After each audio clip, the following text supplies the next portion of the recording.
Carolina Panthers. I mean, I've said that this game is going to be a tough game.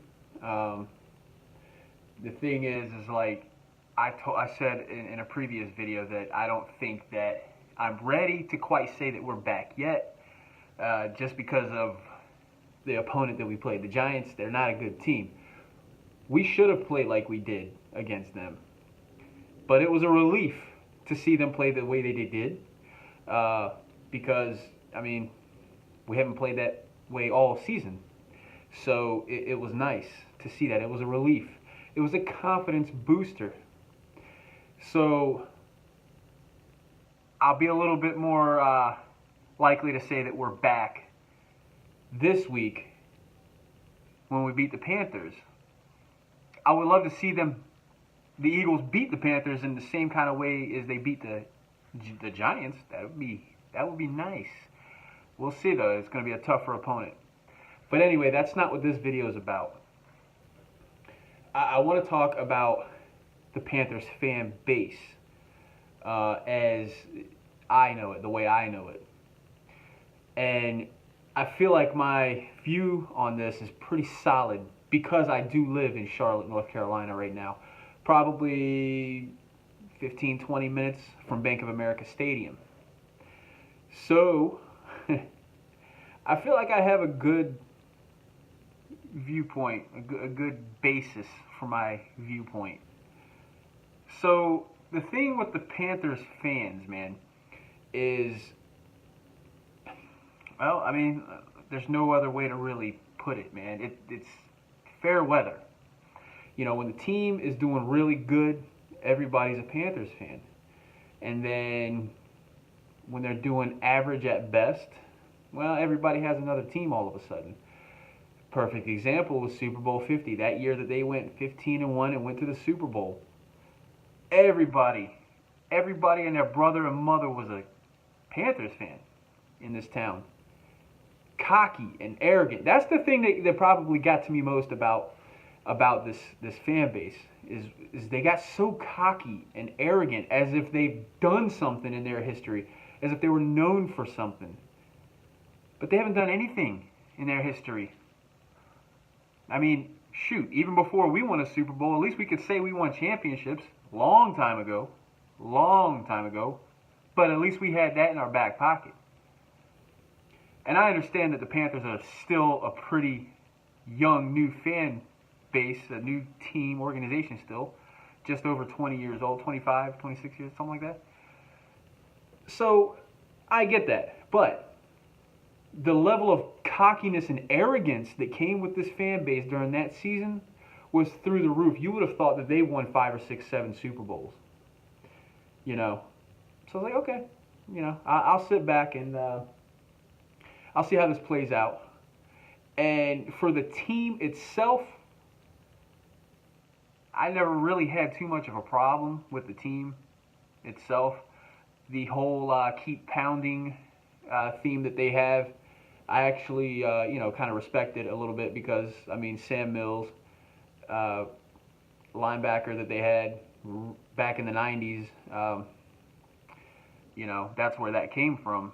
He passed away, but apparently that's something that he used to say on the sideline to keep the team motivated and going. So I can respect that. So the team and the organization themselves, I don't really have too much of an issue with. I know some Panthers fans personally, and it seems like, you know, a lot. I'm not going to say all of them, but a lot of the Panthers fans that I know do have a second team. Ironically, that a lot of them are Cowboys fans also. So that sounds about fitting, in my opinion.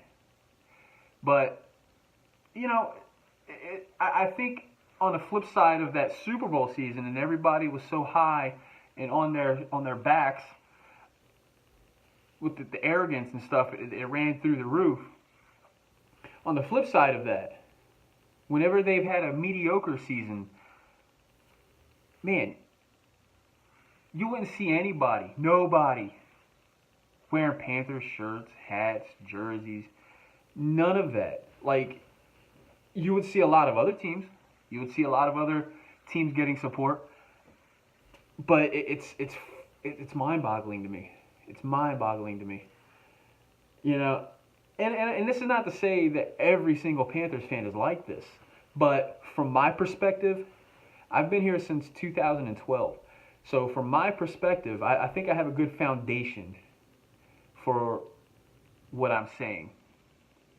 So from my perspective, that's what I see. Fair weather. Fair weather. You know, and to each its own, but it just seems to be a theme that teams in the Northeast, up north, back up top, you know, pretty much from Washington on up to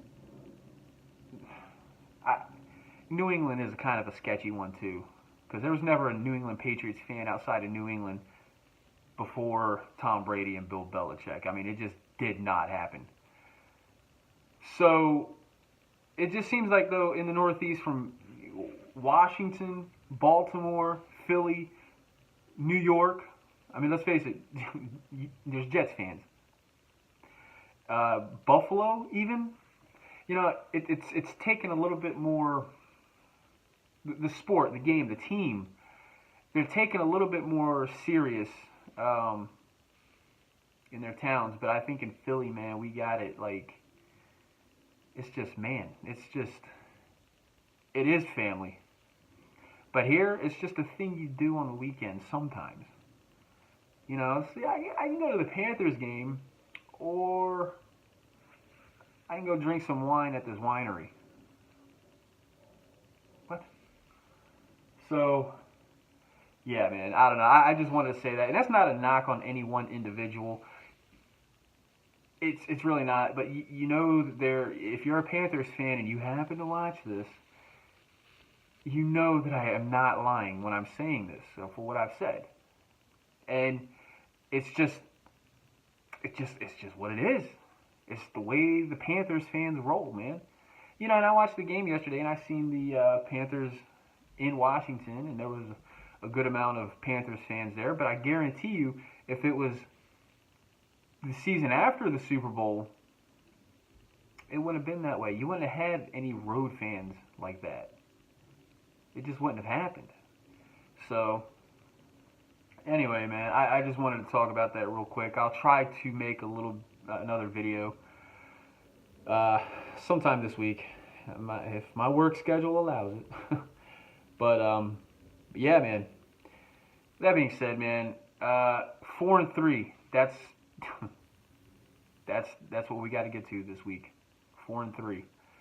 And just as important is another win within the NFC. So, you know, with that being said, go Birds, and